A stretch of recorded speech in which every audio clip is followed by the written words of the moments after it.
Game time! Lauber's Fanclub against Crystal Gaming, and we have Infernal Shrines as our first map. Let's go! Best of 5 series, Division S Europe. And again, if you guys want to check out standings, if you want to have a few more information, you can always either go to heroeslaunch.gg, and of course for upcoming casts and schedules, khaldor.tv. Check out the website, check out the schedule, and the occasional updates here with playlists, YouTube videos, and everything else. But as we're heading into this one, Deathwing, bam, insta-banned. And Zarya also gets eliminated, plus also Maiev, so they're banning a few of the heroes out against Crystal Gaming, but not targeting any of the supports that Ixia brings oftentimes to the table. They ban his Zarya though, so it's a little bit of a pseudo-support setup, I'd say. Zeratul gets also banned. Dino is not the only good Zeratul player in Europe. Nope, Tai is also pretty good on this one. And, well, our first pick is actually Copenhagen's Leoric. That was a quick pick right here. Okay, that's interesting. I mean, Leo is great on the map, but it's still a huge priority on a hero that we usually see taken a bit later. By the way, talking hero priorities, apparently in North America, they still play Deathwing, which is still weird. It's kind of funny when, you know, people that watch YouTube videos are from NA. They're like, what's going on here? Why do people actually ban Deathwing? It's like, well, because Deathwing is pretty powerful if you know how to play him. But we've talked a lot about NA and Cho'Gall, right? And Cho'Gall is starting to fall out of fashion in North America a little bit. So the hero is still making appearances, but he's not banned or played in all the games anymore. So quite often you don't see him neither picked nor banned, or you see him at least in the ban phase ignored. So it's actually starting to shift a little bit on the meta side over North America too. Now we have Jaina and Anna as a combo, which means nano boosted Blizzards, Cone of Colds, and Ice Lancers, so good for that. And ETC plus Sonya.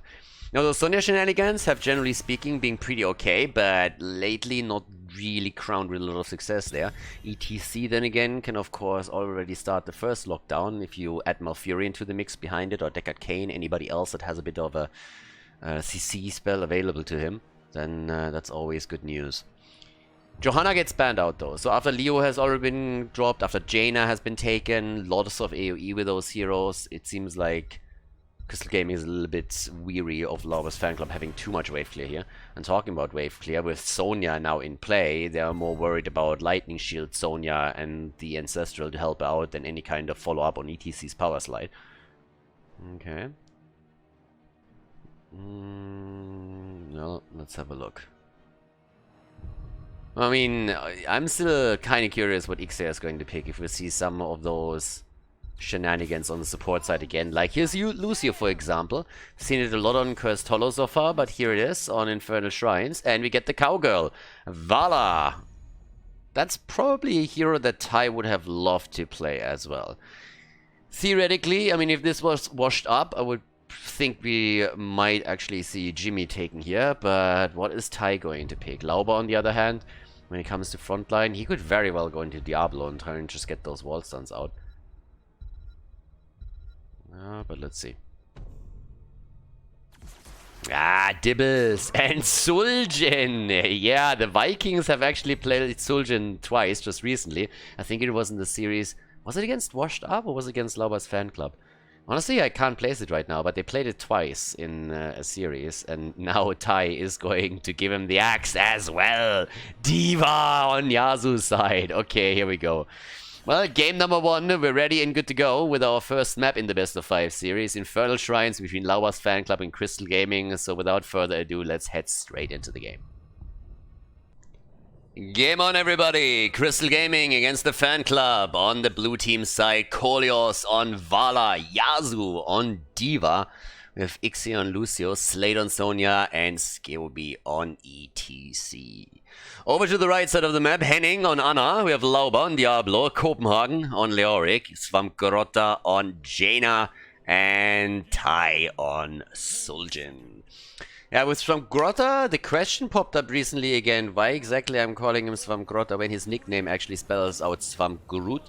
The reason is actually pretty simple. So he lacks the additional letter that he needs for his original name because they had to include the GG clan tag for Granite Gaming back when they joined their team. Now they're obviously not longer associated with them, but that's pretty much the reason why he started to change the name a little bit. But his initial nickname, his actual nickname is Swamgrota. So that's pretty much the explanation as to why. And, well, up towards the top lane, Leo against Sonya, but down here, Ixia, yeah, Diablo nearly catching him. Khaldor is running around with Vala at the front line a little bit too heavily, and Tai connects everything here. Nicely done by him. But it's a bit of a problem for Ixia. Ixia loves to be mobile with Lucio, to run around and really scout for the team, help them to set kills up. But he needs to be a bit careful, because going up against teams on the lower end of the Division S standings, he's able to get away with a lot of it. But if he goes up against the fan club, his margin of error is a lot smaller, and he needs to be really careful that he doesn't overstep, or he's going to be locked down by his opponent's team and then taken apart. So it's always a bit of a risk there. Now, Taion Suljin is definitely an interesting touch. I really feel this is mainly because we've seen Suljin being played by the Vikings here. Not traditionally a hero that you see a whole lot in Division S.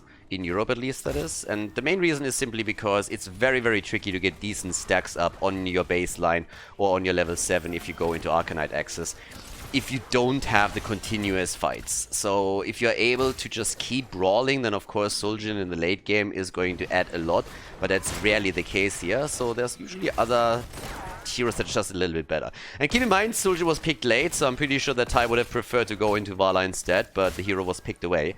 So Suljin it is.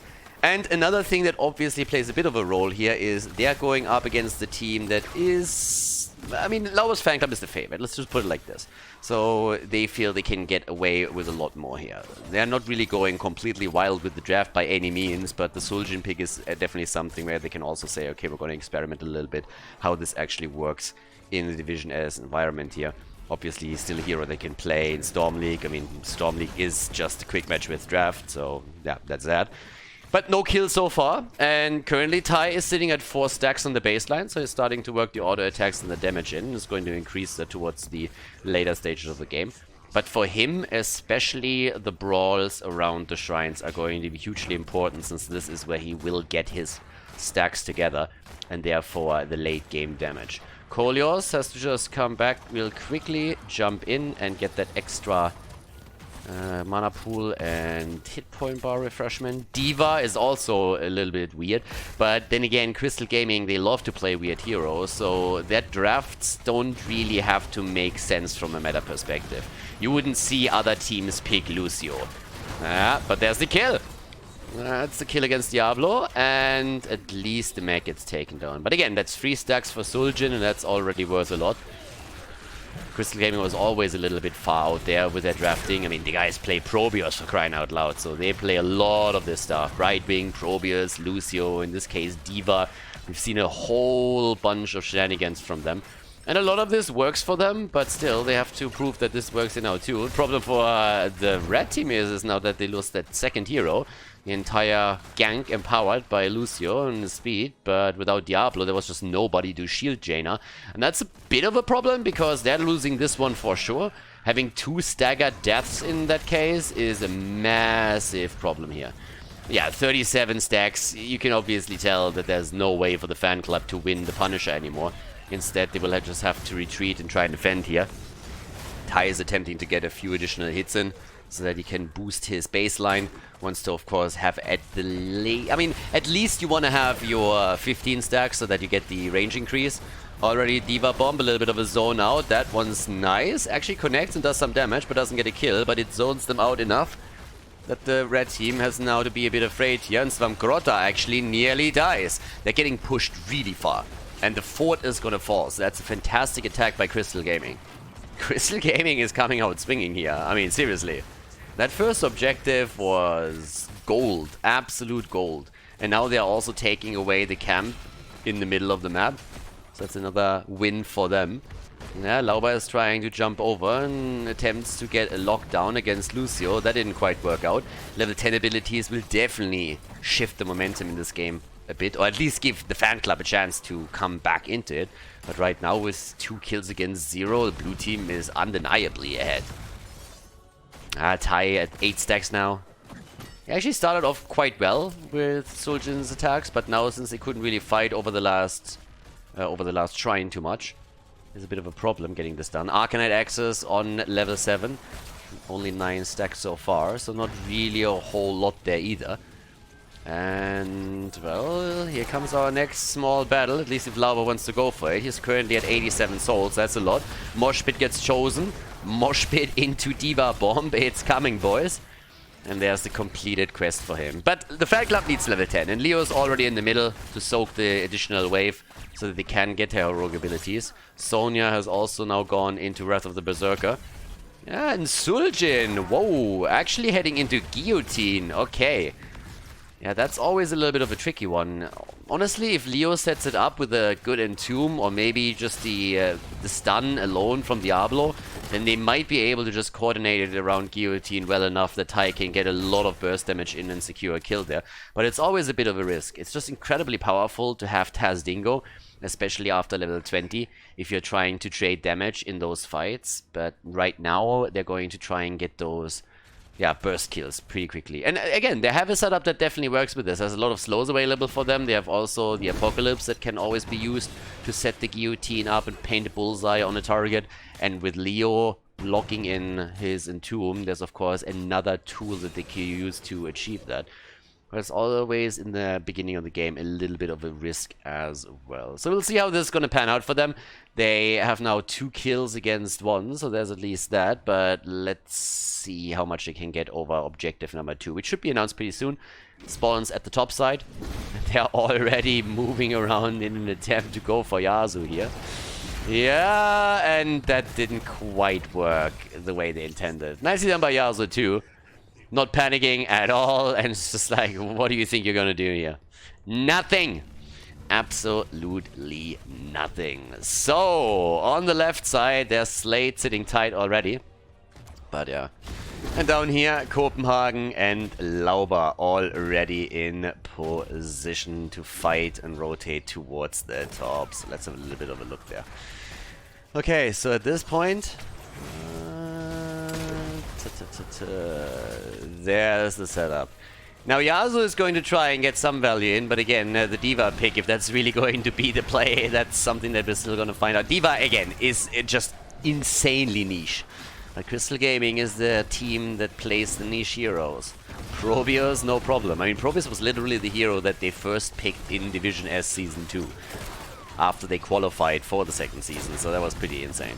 But off we go. So now with heroic abilities, there's a little bit more on the line here, and coordination is definitely going to become powerful. That's where the fan club usually excels.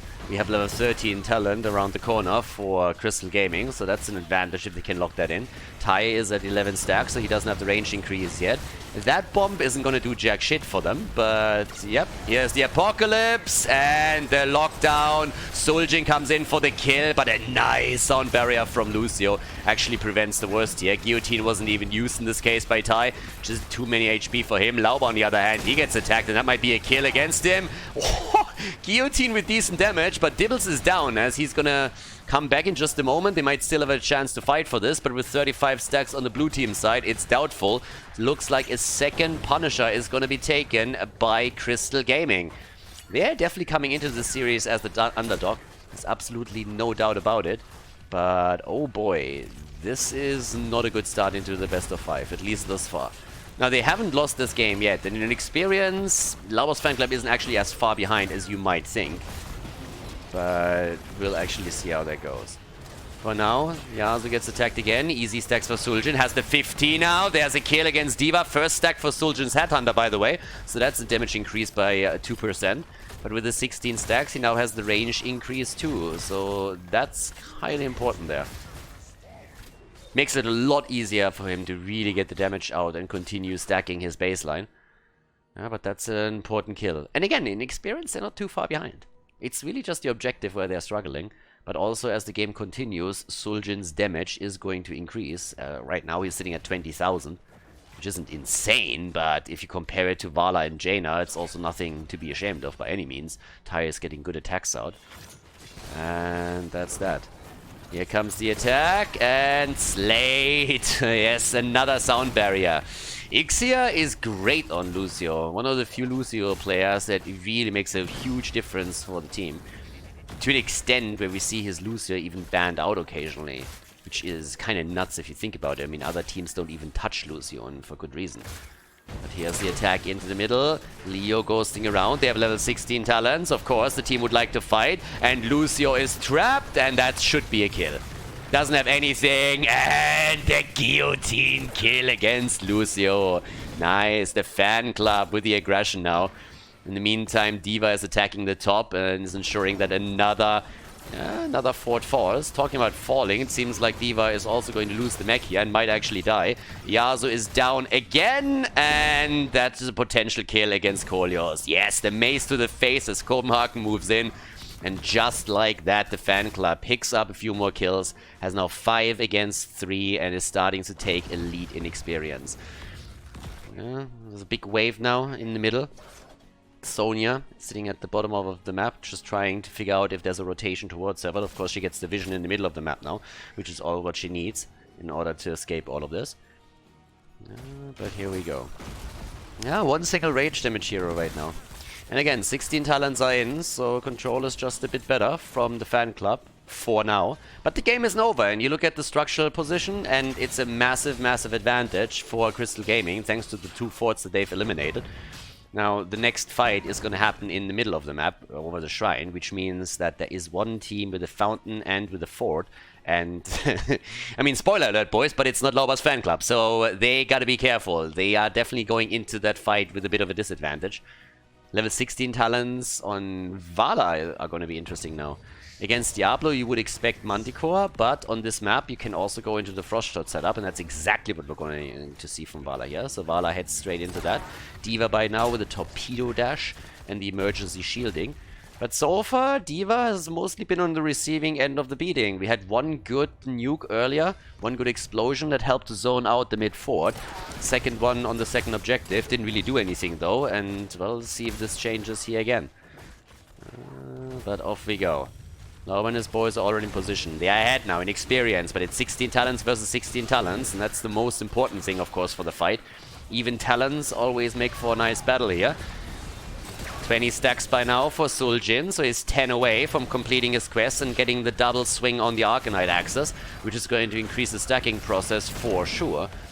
And they're zoning them out. It's pretty even battle, okay? D.Va comes in, but again, that doesn't really do a whole lot. It zones them out, gives the blue team position, but here's the APOC in order to bring it back. Sound barrier already used. Svamgrota is in trouble. Nano boosted, but also isolated, and that's a kill against Jaina. Still Vala in trouble too, and with the Entomb, she should fall, but they're actually saving her ass.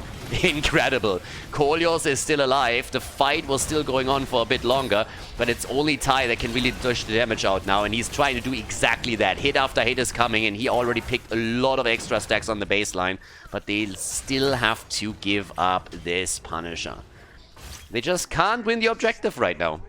They just can't. But you look over to Suljin, and Suljin has by now taken over the top damage in the game. So as the game continues, Tai will be more and more powerful, and there is a little bit of a timer on this game from Crystal Gaming's perspective. So if they can get a keep, then that would be great. But if the game gets drawn out to 20-25 minutes, then Suljin is just going to absolutely wreck them. That's always the problem that you have when you are running into Suljin here. And he's getting additional attacks out. Sits at the safety behind the gate and can easily get those attacks going. That's exactly what we're having here. And their wall is the only thing they get. A little bit of damage against the keep, let's be honest about it. The rotation to the bot lane was an attempt by Crystal Gaming to take the fort. The last remaining one, but they couldn't. 5 kills against 4. D.Va on the solo lane now. I mean, the good thing for D.Va is that she pretty much can boost out if she's being attacked, so that's her biggest advantage in these situations. But outside of that, D.Va hasn't really done a lot. I mean, she has less damage than Lucio at this point. And the problem for them is still that D.Va is also the hero that died by far the most on their end. But they have a lead in experience. It's not a mad one or anything, and Leo soaking top lane is going to bring it a little bit closer even. But early level 20 talents would be a nice advantage to have over the next shrine. Then again, might not even come to that. Depends on when exactly we're going to see that announced. Suljin with 35,000 damage now, but another move down to the bottom of the map by Crystal Gaming in an attempt to take the fort down, and they do. Fort is down, and let's be honest here. Fanclub, they haven't won a single objective. They haven't taken a single fort down. They've done some damage topside here, but that's all that they were able to accomplish so far. And Svamgrota locked down during the last battle, that was an issue. Now he has Ice Block available, so that really helps. But it's going to be tough one way or another to really fight through all of this. Level 20 talents will give them Buried Alive on the other hand, and that is a mad talent to have in these engages now. I also gotta give more credit to Lucio, I feel. Those sound barriers that we've seen so far from Ixe were absolutely spot on. They're incredibly powerful. Now over here, a little bit of damage is currently done. Hyper-aggressive setup from Crystal Gaming now that they have their Storm talents. With level 20, they're definitely going for it. Farflight Quiver, again without Manticore, went into the ranged poke, which also gives him more shrine control, thanks to the Frost Shot. And ETC hasn't taken his talent yet, so he's currently waiting to judge what exactly he needs. I mean, there's always the option to go into the Death Mosh and play around it. But with Leo sitting topside, on the mount, by the way, not attacking. This is something that a lot more players should learn to do, because he knows that he could be ganked any moment, so he needs to be safe here. So he doesn't even attack, he doesn't want to push the lane out too much, he wants to soak the experience, but that's pretty much it. We now have Buried Alive, the Buzzsaw for Suljin. Winter Mute, and they're still just poking to see where the opponent is gonna spawn. Now, the top shrine fight is also important for another reason, and this is because the top is the only lane where the blue team has lost their fountain. So they still have the fort, but they don't have the fountain, which is important. D.Va gets attacked, needs to be careful there now too. And once again, they're just starting to go for the setup here. Setting something up around the top side in particular. 4 seconds. And again, not a single objective has been won by the Fanclub up to this point. Well, here we go. Easy stacks. 2 stacks missing for Suljin to get the double swing on the Arcanite Axis. Buried Alive a little bit early. Problematic, especially since there's the mosh pit from ETC. Tour bus death metal value, by the way. And there we go. Double kill against the blue team. That triple kill. And Suljin is just murdering them. It was off to a good start for the red team as Lucio used the sound barrier to keep the targets alive. But now Suljin is just murdering. Getting insane damage out. They take the fort down without any problem. Leo is already topside on the shrine. And that's now 8 kills against 4. And this will be the first objective for Lauber's Fanclub right there. Jumping straight in, trying to also get the wall eliminated at the keep. There's only 2 heroes remaining to defend, and it's ETC and Lucio. Those stand no chance whatsoever against the 4-man setup that is currently crushing through their base. And as we see the Fanclub going for the keep and 100% being able to take this one down, the objective itself is going to make it straight towards the core. And honestly, they might not even wait for it. I mean, there's another 9 seconds until Vala is back, and it seems like they're already thinking about going for the shield itself. Suljin is by now on 31 stacks. Looking super solid here. Yeah, but they're trying to make the play for Dibbles. Is Dibbles in trouble? Did Lauber stay too long? Ixia is a little bit low. Leo is moving in, brings the Arcane Punisher with him. Skewooby goes down, and only Diablo is dancing. Nano boosted Jaina. There's the Buried Alive against D.Va. And this is not looking pretty at all for Crystal Gaming. They had a great start in the game, but now Lucio is down 2. They're going again for D.Va. Punisher gets baited into the middle, nearly taking out Kolios in the process. But as the core gets attacked by 5 heroes, this is going to be the end of game number 1. Crystal Gaming losing on Infernal Shrines to Lauber's Fanclub as the red team locks in the victory. The first one in his best of 5 series at Division S Europe. GG, and well played.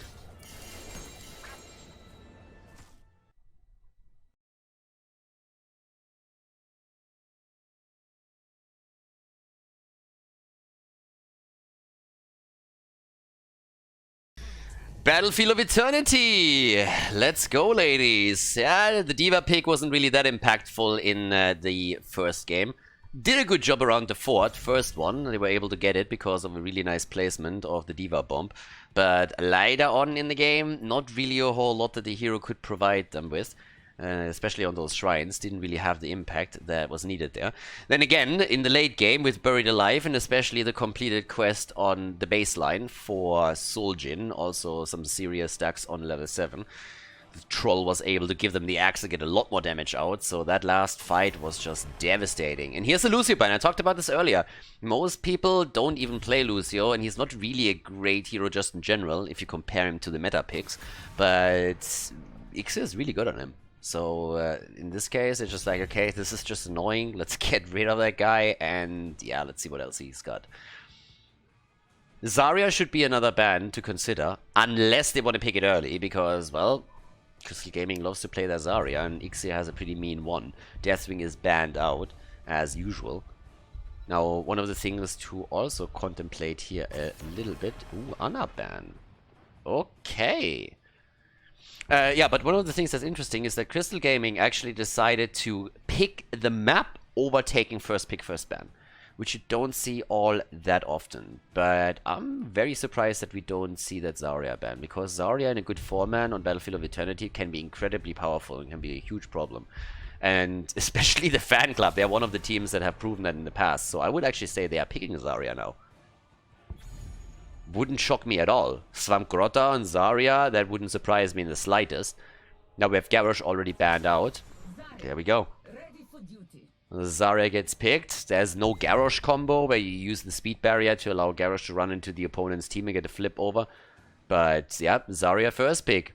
And again, Zarya's not getting first picked here because she's the best hero on Battlefield of Eternity. Zarya gets first pick because Lauber's Fanclub likes to play Zarya on this map, ideally with Garrosh as a combo at the 4-man down to the bottom of the map. But they also know that Crystal Gaming is pretty...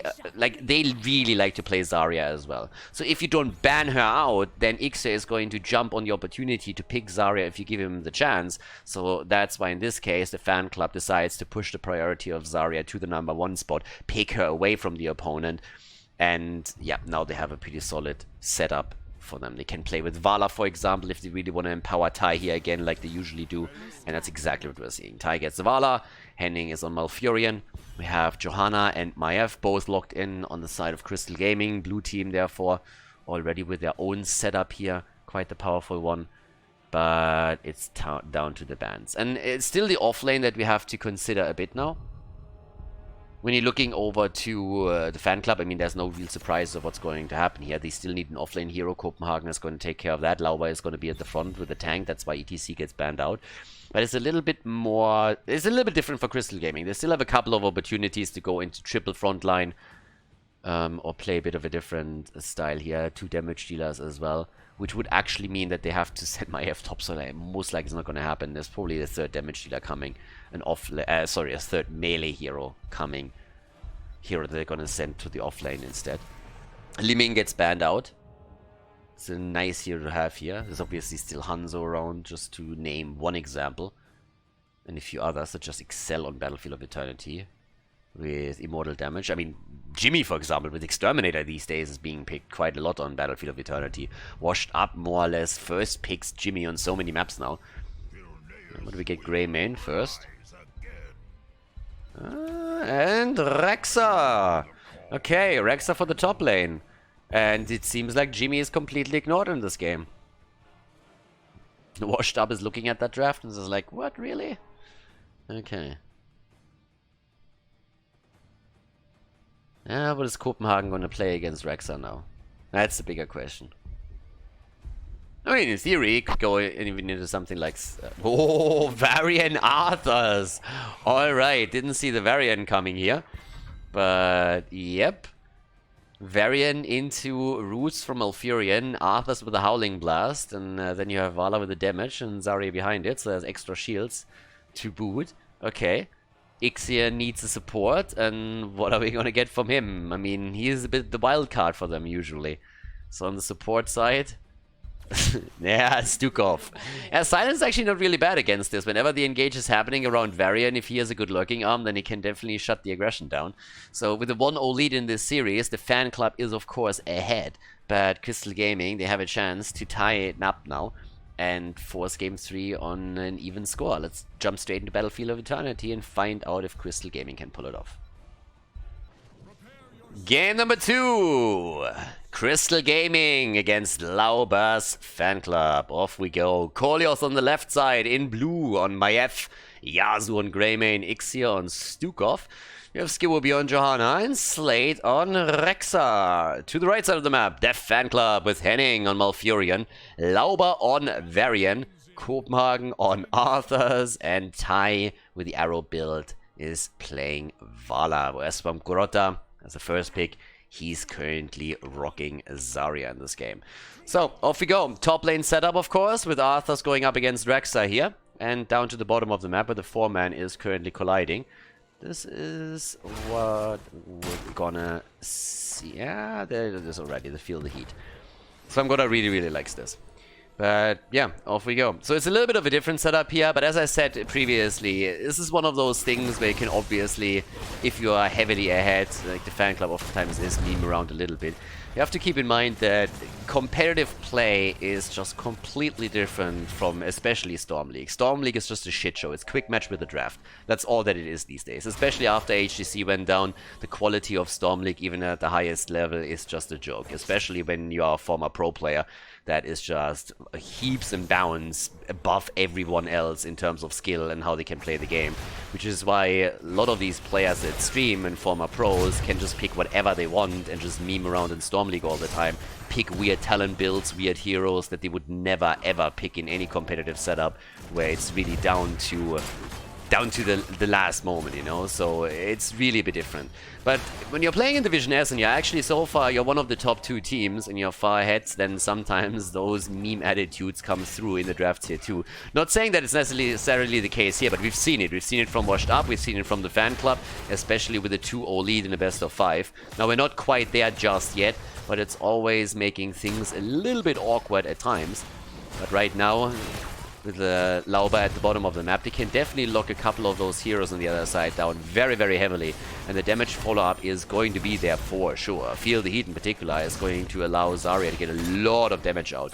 And we've actually had the rotation topside right now, which makes this a really interesting lane, because now it's a 2 versus 2 over the second camp, and that's highly important now, and it actually seems like they're going to jump away from this.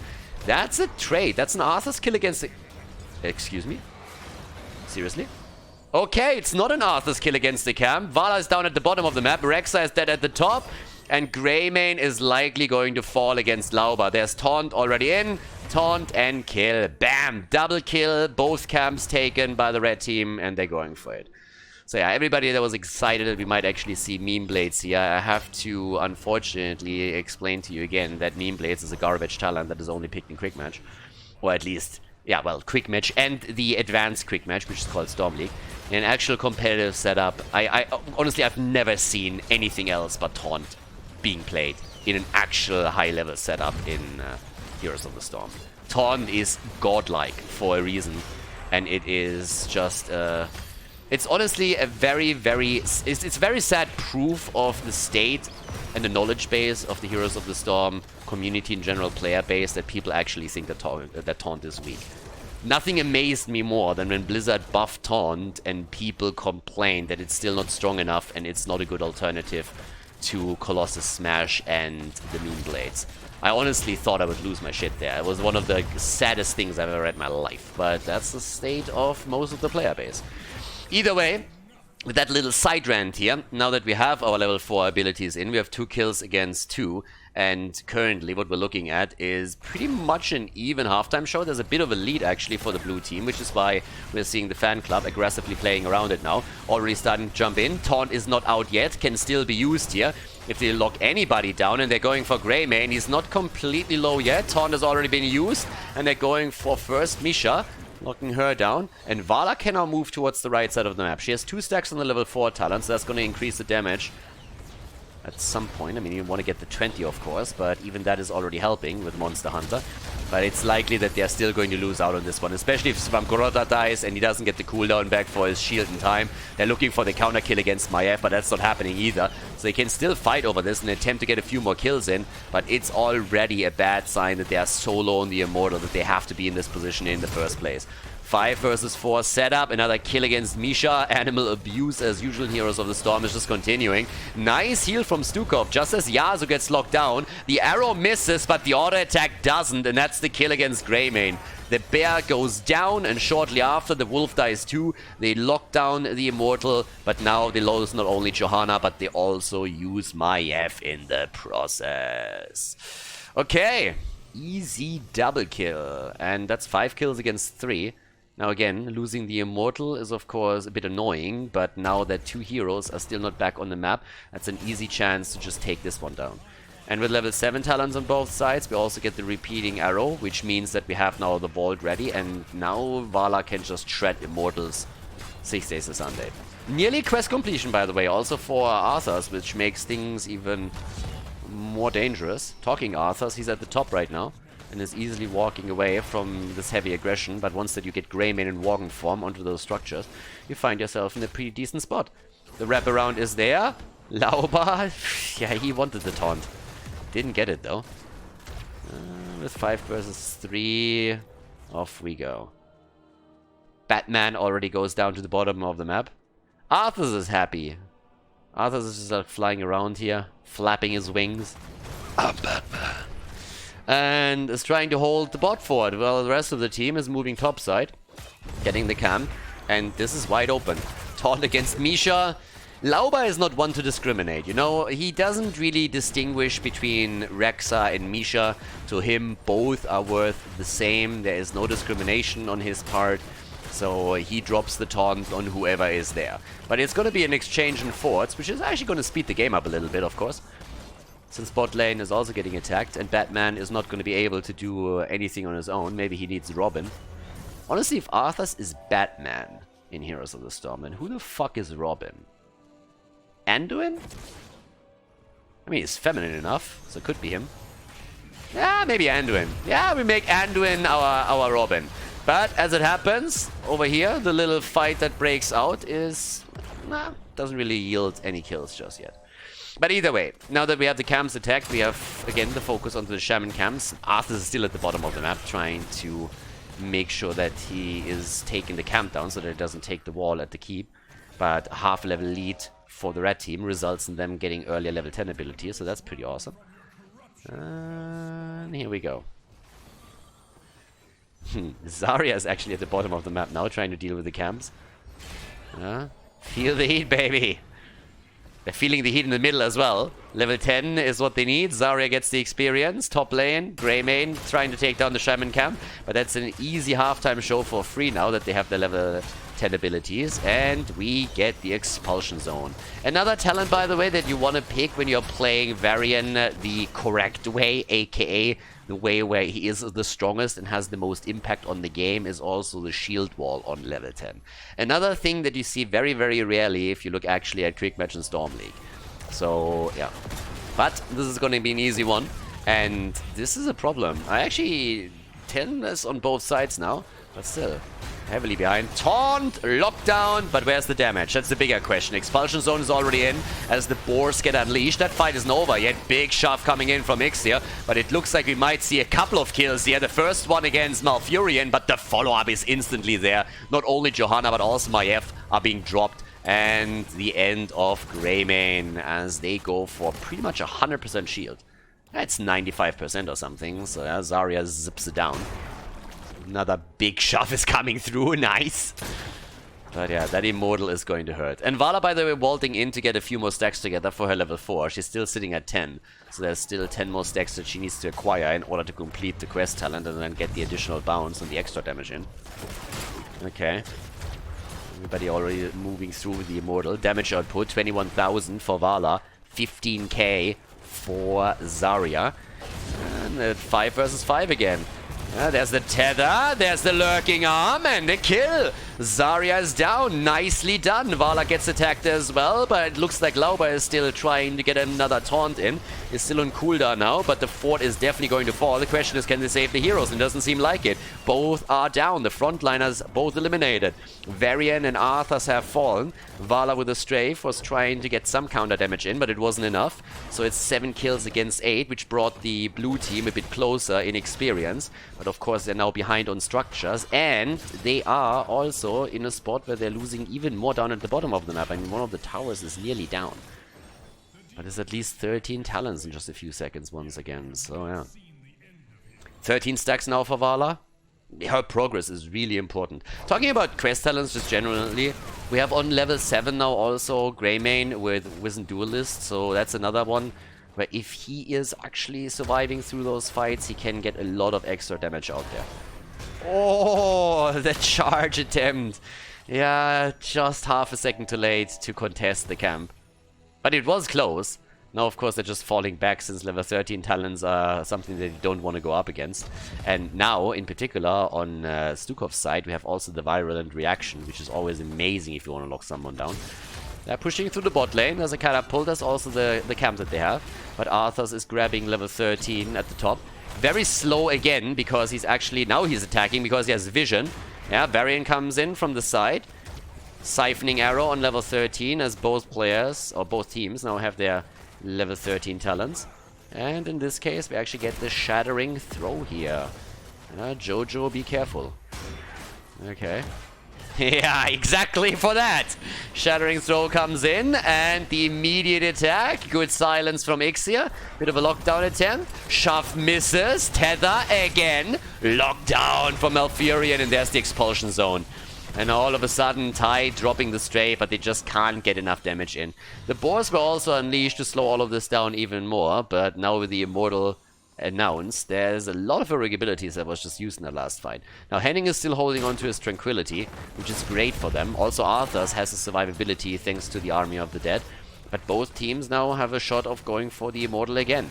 And there is still Shaman camps that have to be dealt with. Top side, bot side, both teams went for it. Nice, easy access now for Crystal Gaming onto the red team's Immortal, and they get the early start. Greymane is making it happen. There's the taunt, and Maiev jumps out. But the threat that comes from these engages from Varian is definitely a big deal. Not when he's dead, though. With Ixia reacting instantly whenever Lauber is making his way in, Varian has to be careful too. I mean, again, a quick taunt at the right moment can definitely drop a hero, but it's not like Varian can just run in whenever he wants to. Ixia is ready for a lot of these plays, and he's showcasing that right here. So another 15 seconds until we have Lauber back to business. And the blue team is trying to at least get the halftime show in the meantime, which so far they are not able to do. They will get it, but it's going to cost them time, and that means Lauber is going to be back on the map. Okay, and off we go. There's actually a little bit of freebie damage. Vala's at the bottom, so she can't drop the Monster Hunter here, but at least to get some damage in, as the opponent is locking in the halftime show, and is trying to get even more. Nice, good setup, and that's a kill. No! The shield! The shield and the save! Swamp Grotta, the boars get unleashed, and Greymane drops him after all. Staggered deaths. Really, really bad spot to be in right now. That's not a good look. Losing a hero just as Varian is finally back to business and ready for the fight. Yeah, that was avoidable, to say the least. Yeah, again a lockdown attempt against Misha. That's a kill they can get, but Arthas is already down. Quest is completed for Vala. That doesn't help them, though, if they can't get a counter kill here. They're trying, but the blue team is locking the Immortal in, and this is going to be a bad one. This one is rocking a lot of shields here. Lauber is in danger. Even Tranquility can't save him. Malfurion gets locked down by the Lurking Arm, so that could have theoretically even been another kill against him. But they are starting to stagger death after death after death after death. That's a massive problem for the fan club. Really big problem. And Crystal Gaming, they now benefit from an Immortal with 80% shields, which allows them to easily make the move through the top of the map, drop that fort, and in theory, drop even more. So we'll actually see how much they can do here, but this is going to be nasty. I mean, in theory, they might, with level 16 talents, even have a chance to go straight up for the keep itself and take that one down. So that's problematic, to say the least. Especially if they get a kill. This can snowball hard. Well, 16 is there. And the fan club is still waiting for their own talent. So that Immortal still has shields. They are super defensive right now. That keep is likely going to fall. Fan club is actually eating a lot of damage here. Now Misha is down. That's always a good start. But there's the tether. There's the cage. And Tai is down. Tai is down. The keep is about to fall. This could be game. Malfurion is dead. And they're still trying to fight back here. But with Vala gone, that's also their best tool against the Immortal. Copenhagen moves in deep. Arthas is eliminated. And this is just bad news. This is not looking good. This should be game. The Immortal is already on the core itself. There's another taunt attempt in order to reduce the damage that Greymane can put onto it. Yeah, Zarya rushes out, but this is game. This is game for sure. There's the kill against Varian, and Crystal Gaming takes the victory on Battlefield of Eternity against Lauber's Fan Club, 15 kills to 9, and the series tied as we are heading into game number 3.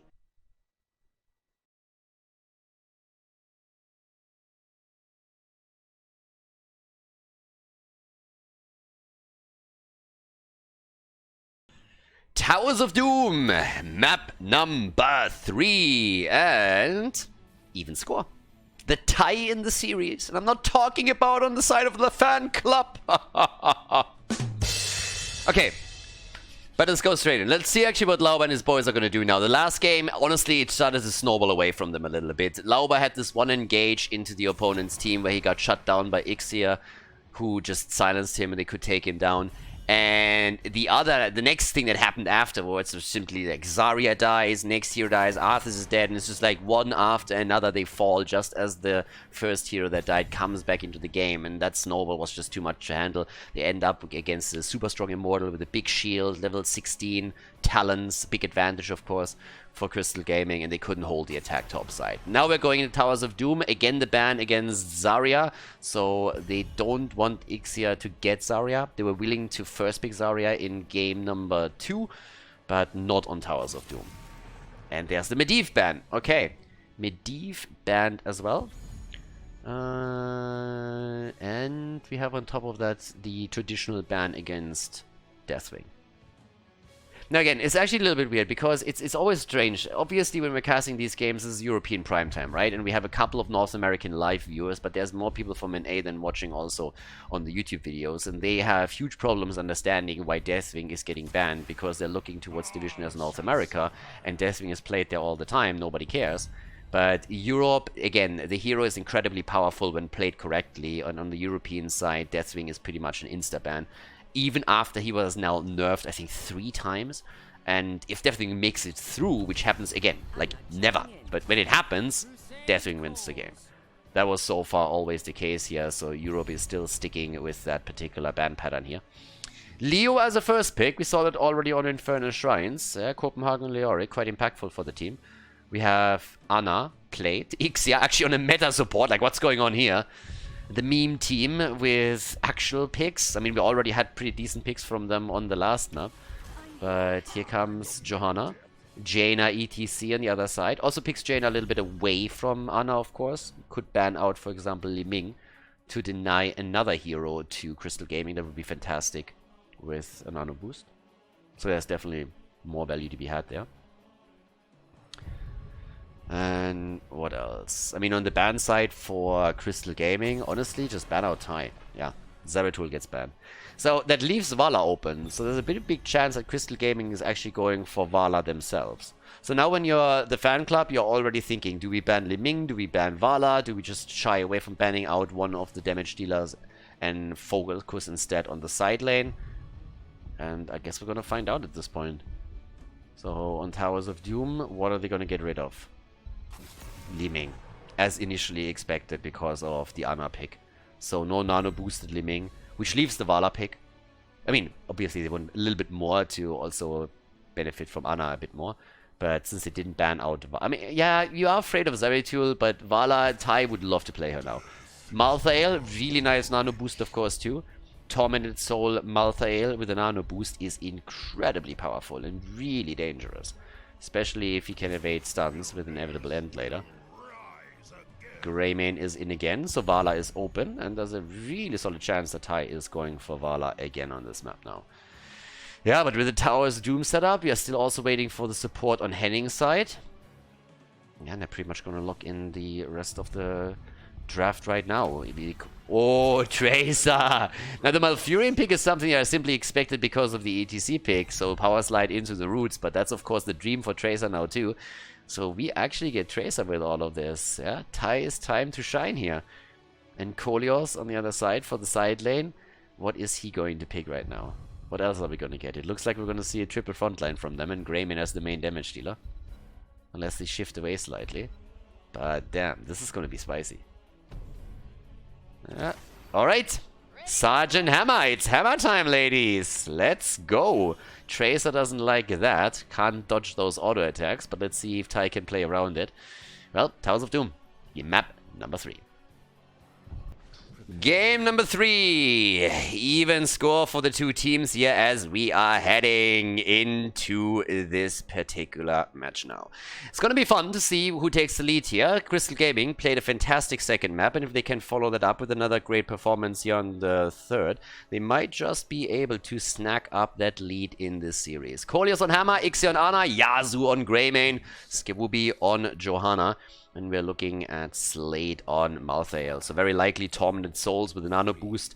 Great combo from them on the Fanclub side. Then again, we currently see Henning on Malfurion, Svamgrotta on Jaina, Lauber on ETC, Copenhagen on Leo, and Tracer is being played by Tai. So Tracer, we're going to have to watch out for her. And it's going to be the interplay between Sergeant Hammer and Tracer to a big extent.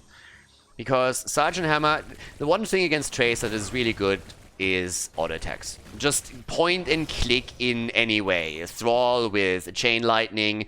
Just something that isn't a skill shot that can be dodged. It's always kind of nice to have here. And auto attacks, of course, count. So Kolios can zone out Tracer quite a bit. Talking about Tracer, we actually see a lot of damage up at the top. And that nearly resulted in the kill. But it could still result in a kill because Tai is getting attacked here. But he's able to get away. But boy, was that close. And Leo gets the cooldown and can move out too. It was a good rotation from Greymane to set all of this up. But in the later 5 versus 5 fights, Tracer's main problem is going to be the auto attack over here. I mean, it's both. It's honestly both. It's Greymane plus also Sergeant Hammer. So Tai really has to be careful how he engages in this game. If he eats a few shots from Sergeant Hammer and then Greymane can go in for the throat and just take him down, that would be the easiest kill in his life. So for now, Tracer's job is pretty much to just zip around the map and try to get some easy damage in. And that's exactly what Tai is doing against Slade here. So that forces Malthael already to TP back. So the lane is currently under the control of the red team. Copenhagen is zoning that out completely, which will always force Malthael to rotate over to the right side if he wants to soak everything up. Nice dodge as Anna evades the ETC power slide.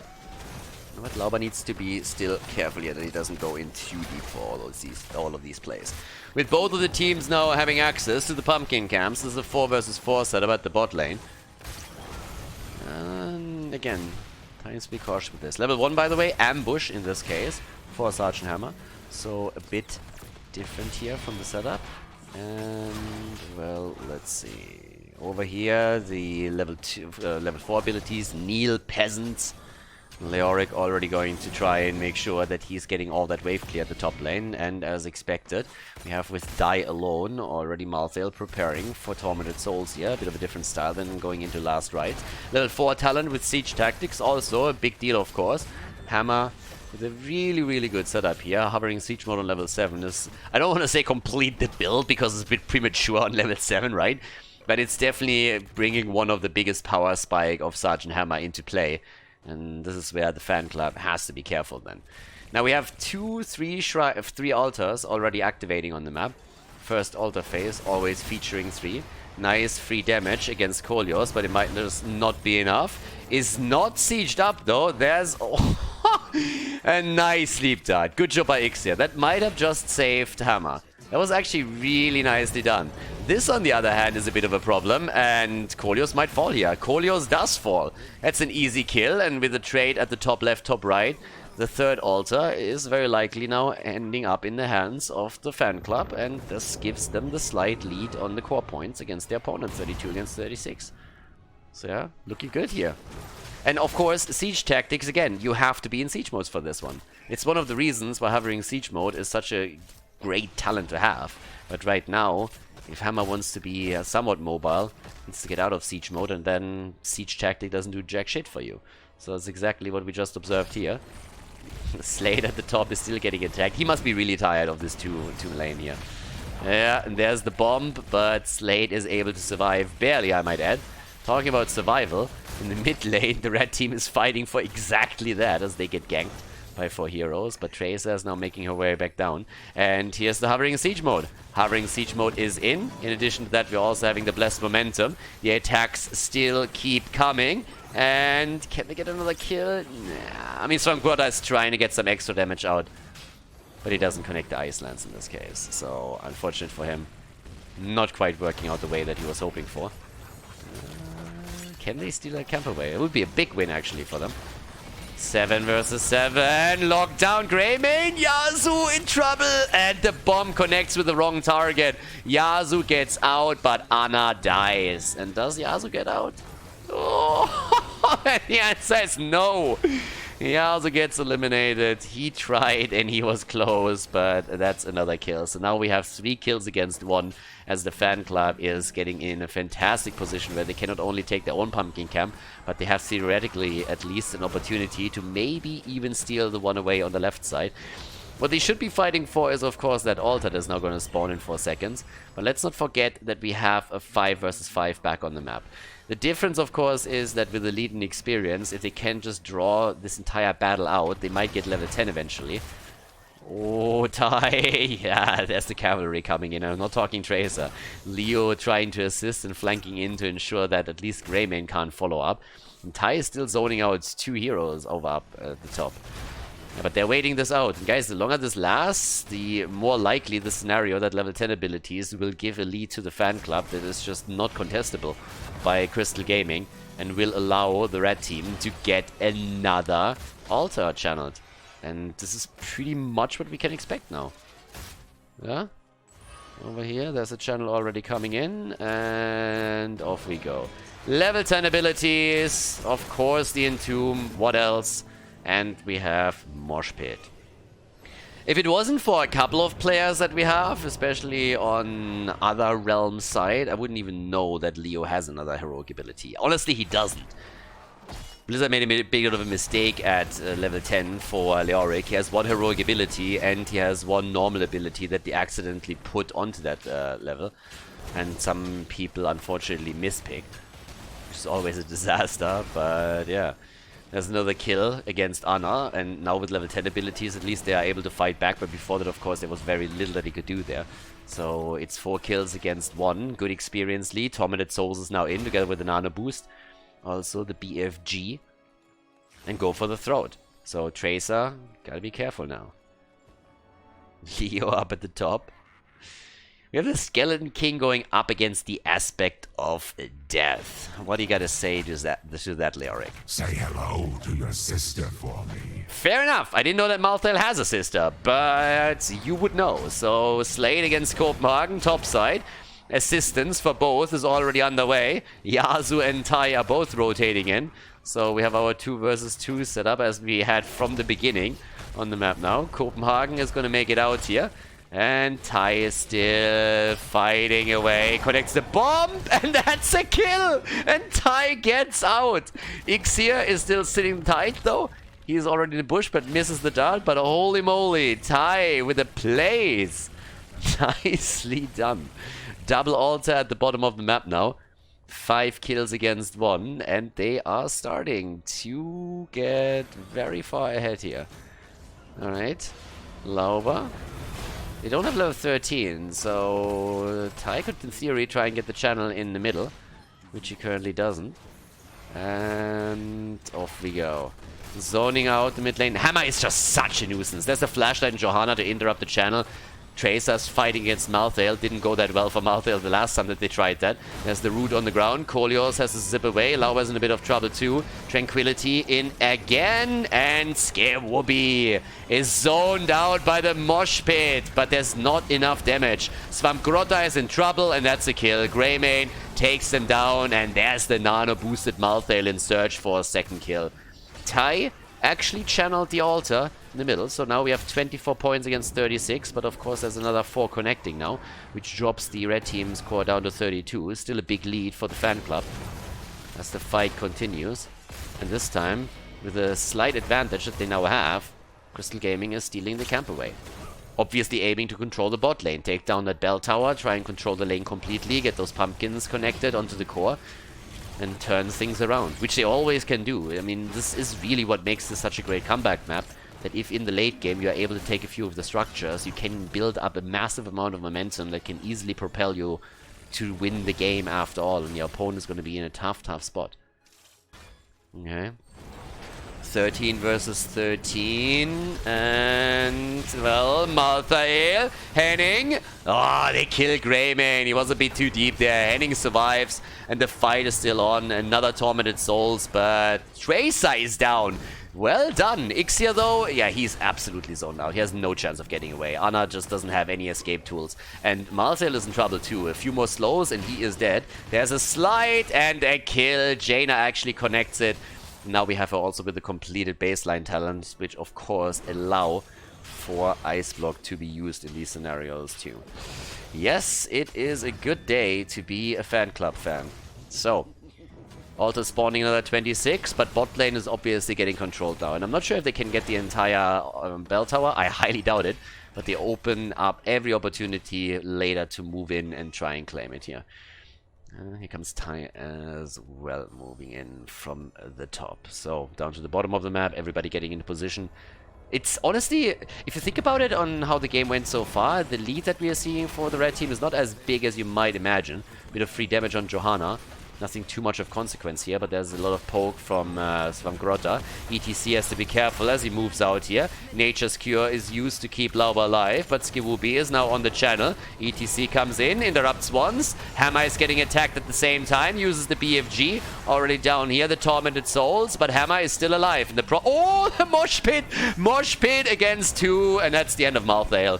Malthael is down, nobody to interrupt down here, and Lauber takes the opportunity, and now they're going for Johanna, and Johanna might fall as well. It depends all on her trade. Yeah, she gets the cooldown. Cooldown is back in, and the zone is there. Lauber able to go for the next channel, dropping the opponent down to 20 points now. 20 against 32, and the gap between the two teams in experience is still increasing. Nearly 16 against 14 now. Damage output 31,000 from Jaina. She's of course fantastic for the wave clear here too, and especially the camp control that you get with Jaina is quite nice. You get the Blizzard and also the Cone, and so Jaina has an easy time taking all of these camps by herself after she gets a couple of talents to help out with it, which means we are now seeing one camp after another taken while the team is still able to hold lane experience and push the opponent out a bit. Now with level 16, of course, there's even more power talents coming into their hands. Royal Focus, just to name one. Also the Numbing Blast. But they still have to deal with Hammer. And that's the problem. Giant Killer on level 16 is going to be a huge asset for Crystal Gaming on Sergeant Hammer. And that might just be what they need to force more damage onto not only Tracer, but mainly ETC and Leo. And zoning that out would be quite fantastic. Talking about zone outs. They're actually making the play for the next Pumpkin Camel for very good reason. Why wouldn't they? They are still a talent ahead. Find themselves in a really good spot, so this is an easy one to grab and steal away from your opponent. Gives you some extra experience, of course, too. Malthael isn't even here, so they can't even take the fight, even if they wanted to fight against the talent advantage. Not gonna fight 4 vs 5. But here's the triple altar phase. And with the Pumpkins, can they actually get this one? Guys, they might just have enough time to go for it. They're already moving in and they're trying to take it down. BFG is being used, but the bell tower still has too many hit points. 16 versus 16 now. There's the Giant Killer. As already expected. And once again, the attacks Keep coming. Nobody is topside, by the way. Everybody is fighting for the bottom here. It's a 5 versus 5. Don't see that all that often. Usually on the triple altar phase, it's the top left, top right trade, while the 4-mans are attacking down here. A very different setup right now. It's pretty much a winner-takes-all scenario. But Leo is saying, fuck it. Moves towards the top. And they kill Johanna regardless. It's a 4 versus 5. And they still get the Jojo kill. ETC is going to fall as well. But as you can see, topside, Greymane falls, Tracer falls. And Leo has already taken 1 altar. He takes the next. So no matter how this ends, it's a 2-for-1 trade in favor of the fan club. They're dropping their opponent down to a dozen hit points on the core. Even kills on the teams. ETC was at some point attempting to get the mosh pit through, but that didn't work out. If he connects that, it might be a total disaster for Crystal Gaming. But right now, the advantage is still in the hands of the fan club. There's absolutely no doubting it. What can they do here? 11 kills against 5. Big lead now. Big lead. Tire level ahead too. And again, buried alive. Game changer. Absolute game changer. Tracer is sitting at 31,000 damage. Sergeant Hammer, 42k. 45,000 for Jaina. And 81,000 siege damage on top of that. So leading in hero and in siege damage. Very good job by Swamp Grotter here. Riding the money pick like a boss.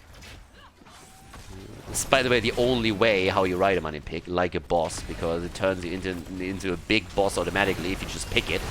Talking about picking it, damn. Lauber just disappeared. They were hungry for burgers and they got them quickly.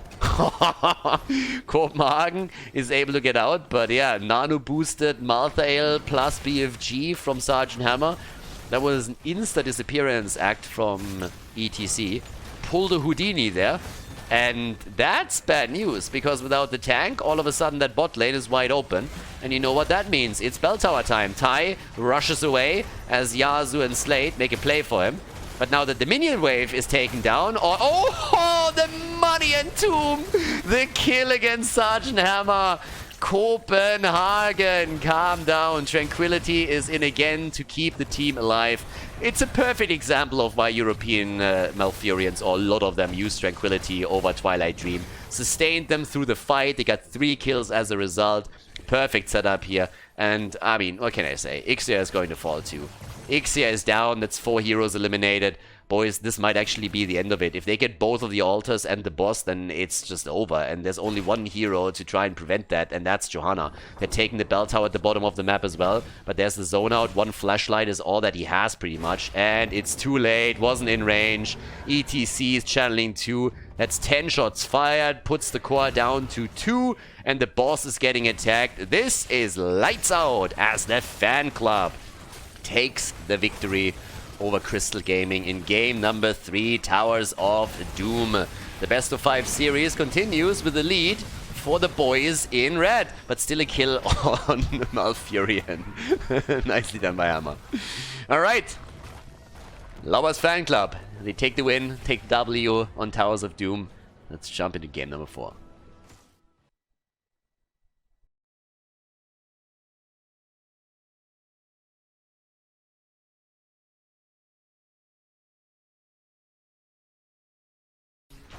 Game number 4, Volskaya Foundry, ladies and gentlemen.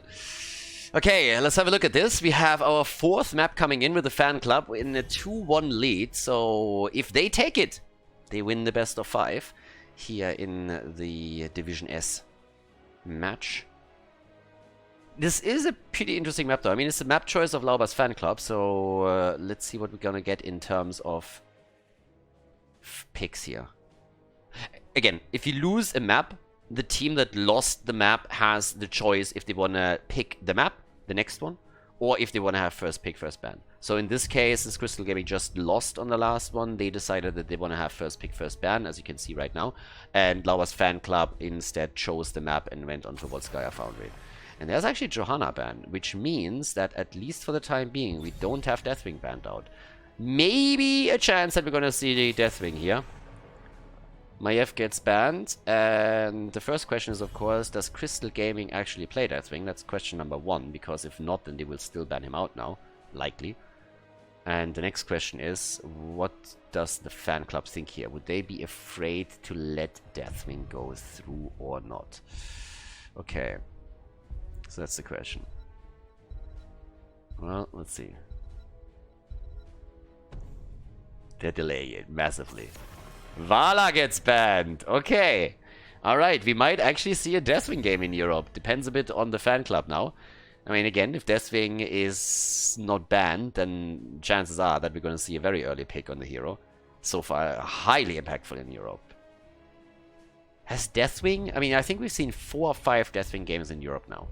And I'm not sure if the hero lost a single map. Zarya gets banned. Deathwing is up, ladies and gentlemen. They want to ban out Zarya. This is a great map for Zarya, so they don't want to give Ixia Zarya. Obviously, they banned the hero already out in...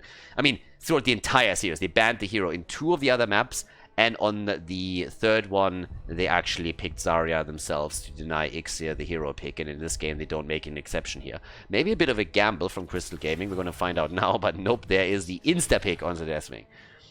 Yeah, Zarya is banned, and Deathwing is picked... Yeah, again, we don't get to see the bad boy a lot here, but we have him picked once more. Also with a proper skin, so he's not going to walk around like a chicken. That white tint that we have on Deathwing is just absolutely horrible. Looks like a plucked chicken, talks like a plucked chicken. It's horrible. Yeah, Copenhagen loves his Leo, so he goes into Leoric again. This time he goes up against the hero that has a huge hit point pool, so that makes that even better for him. Malfurion for Henning. That's going to be a good one. That's going to be a really good game. I'm actually kind of happy about this. This should be really fun. It feels like Crystal Gaming is hesitating a little bit. I think they really gambled that they could get Zarya with this setup. Okay, Blaze and Chromie. I mean, that's a decent setup that they have now. But with them delaying everything here quite a lot, it always feels like they're not quite sure how to run this through. Maybe I'm overinterpreting things a little bit now. But they are definitely very, very cautious when it comes to that draft. I mean, understandable. This is game 4. If they lose here, it's over. Yeah, Anna gets banned. You don't want to go up against the nano-boosted Chromie. Could even be a Tyrael pick in theory. I mean, Sanctification plus Blaze Bunker is always great. Don't really expect it though. ETC is still up. Garrosh is still up. 2 heroes that we oftentimes see as tanks on this map, especially when Johanna is manned out. It's interesting to me that Rexa actually wasn't picked. Rexa is oftentimes locked in on Volskaya Foundry because with Misha you have a lot of tools that you can use to control those checkpoints. But in this game, completely ignored. Garrosh banned. Lauber has his ETC. He has ETC if he wants it. Power Slide and Malfurion roots. Li Ming for Tai. Greymane. Yeah, bullet to the face. Deathwing is not going to be happy about that. And they leave the tank open for now. I mean, there's a lot that you can still pick, obviously. It's not like they are depleting the tank pool here by any means. So we mentioned ETC, but there's so much more that you can take here. I mean, we've seen them play with even a Nubarak, so if you want to go for a dive combo, you can play around that too. Mal'Ganis, yes, was nerfed in the last patch again, but still, he's been picked a lot, and Lauber, of course, loves to play the hero too. Oh, Blaze main tank! Okay. I was actually thinking that they would go for another proper tank here, but yeah, Deathwing is usually on the offlane, and now they have Blaze. With Thrall in that setup, we could actually see Trash Lightning. They have now a setup in which they could theoretically pick a Trash Lightning combo, and White main is now also getting picked. What is it? ETC? Mal'Ganis? What am I getting from Lauber? And the answer is... Stitches! Okay, let's go. Stitches Malfurion. Wow. Okay, this is gonna be wild. Volskaya Foundry. Game number 4, ladies and gentlemen. Here at Division S Europe. Lauber's fan club against Crystal Gaming. Stitches wants to play, so without further ado, without wasting any more time, let's head straight into game number 4. Game number 4 might be the last one. We are going to find out, but it is on. On the left side for Crystal Gaming, we currently have Whitemane played by Ixia. We have Deathwing played by Yazoo. Slade is actually going into the Rolling Thunder, also known as the Trolling Thunder, but actually these days it is a decent talent. Has been buffed by Blizzard. We have Skibubion Blaze, Kolios on Chromie, and on the right side of the map, their Fanclub at this point, with Henning on Malfurion, Swamgrotta on Greymane, Copenhagen on Leo, Tai on Liming, and Lauber on Stitches. Playtime, baby! Yeah, this is actually a mad Stitches combo if you think about it for just a moment, because we are looking at a hook into Malfurion roots, and in addition to that, then burst damage from both Greymane and also Tai, especially after level 7 when you have access to Calamity. This is going to hurt quite a bit. So it will be an interesting game, to say the least, especially with Stitches now also going into the Hungry for More. If he is diligent about those globes, he is going to have an amazing hit point pool. We've been talking about that talent a lot. It's obviously the talent to take when you're playing Brawls. You end up with a 10, 12,000 hit point pool easily at the end of one of these games. But if you also try to use that in a normal map, you can hit pretty easily 10k if it's a long and drawn out game. The Stalk used to do that in Meta Madness quite a bit, which was really impactful. Then again, I have to admit that he did it mostly on maps like, for example, Tomb of the Spider Queen. So a bit different. But with Stitches also changed in the last patch, and now having on level 13 already access to the fishing hook, that's of course another threat level that he is having. Bit of a variation here. Not quite sure if this is going to work out. Actually, this is a problem. This might not work out the way that they intended. They messed the timing up, so this is actually going to be a fight over the healing beacon, but there's one turret that can be dropped easily by the Fanclub since they already have theirs, which is exactly what they do. Now they have an advantage fighting into this, but healing beacon got stolen away. Had to be dropped too, though. Both teams, therefore, without any items right now. Swamgrotta could nearly go down, though. Nice route that we just saw there. Ooh, what a fight. Holy hell.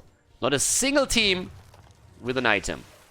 But yeah, so what sometimes happens, usually at the 1 minute mark, both of the teams make the play for their own turret camp. And then it's always a question, is someone engaging over here into the support camp?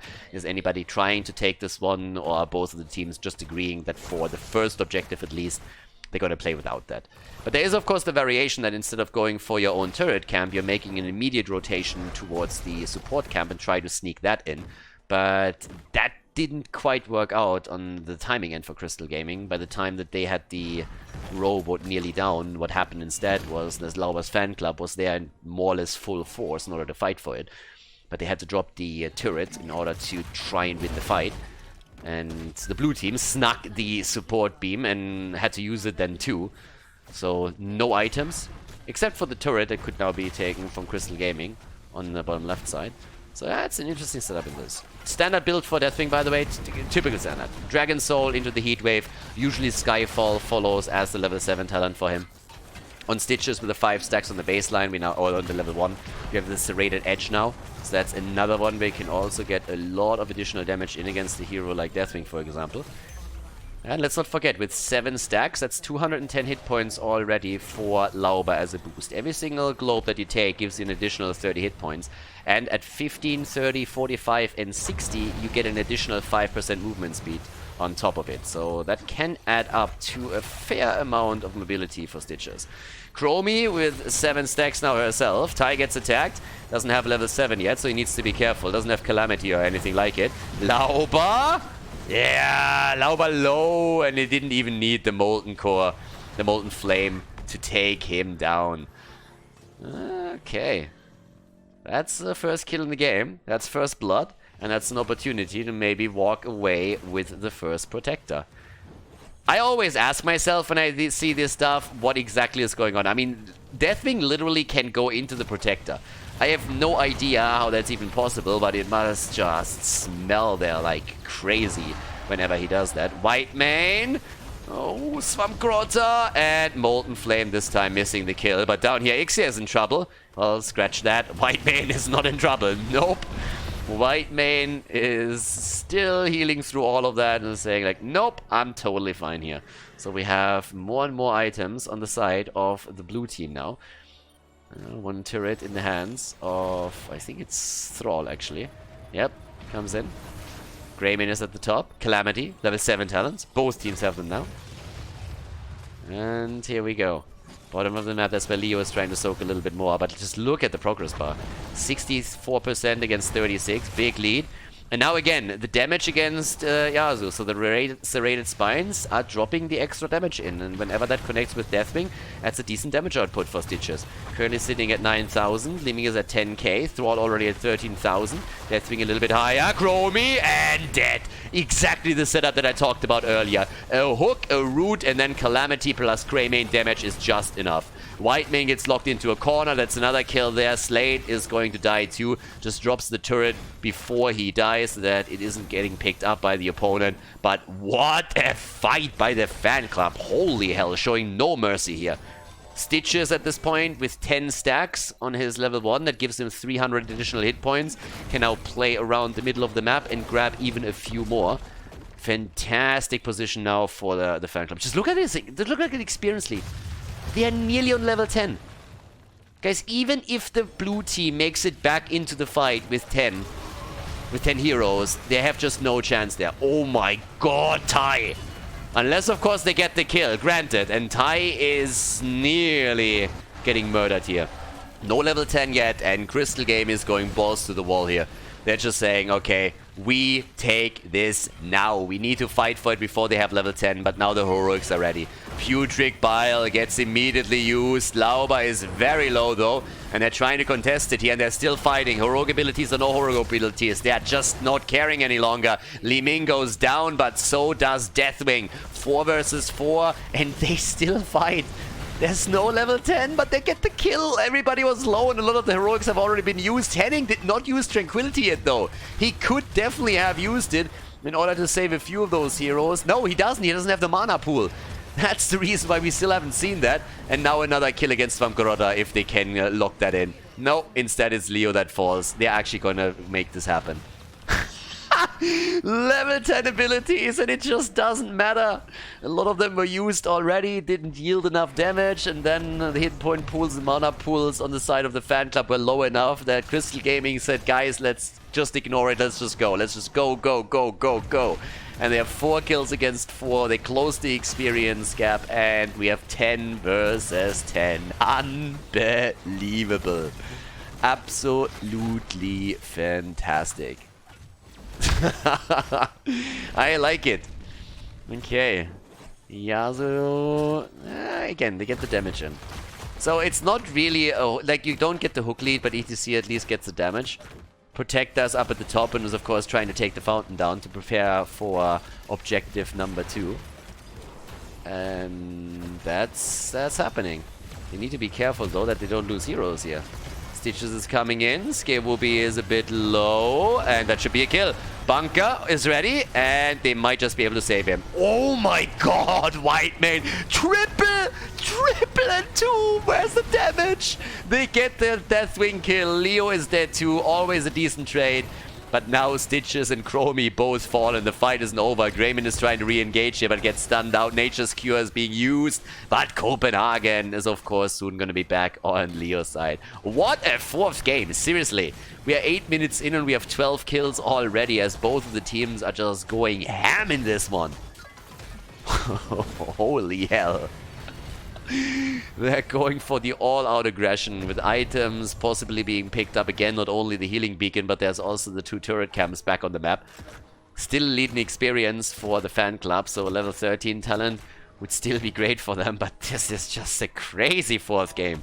28,000 damage for Greymane, who of course gets bullet after bullet connected with Deathwing and therefore boosts his damage pool quite nicely.